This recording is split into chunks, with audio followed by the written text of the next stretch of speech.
Every medieval monastery would have had manuscript copies of sacred texts, and only a tiny fraction of these survive, and the Book of Kells itself could have disappeared at numerous points in its long history.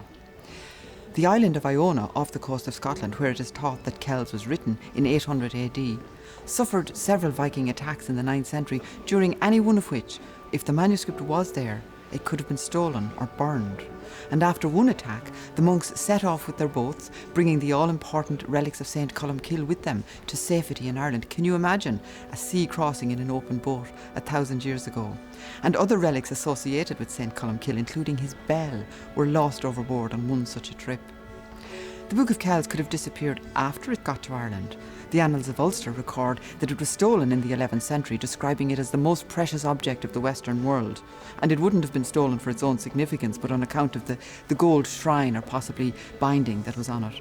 And it was found. After 2 months having been buried in the ground, it might never have been found.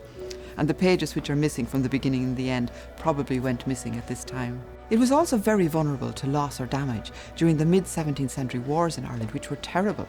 The town of Kells suffered particularly badly. The church was in a ruinous state. It was being used as a stable. So sometime in the 1650s, the decision was taken to move the manuscript to safety in Dublin Castle. And then maybe a decade later, the Bishop of Meath presented it to Trinity College for safekeeping, where it has remained ever since.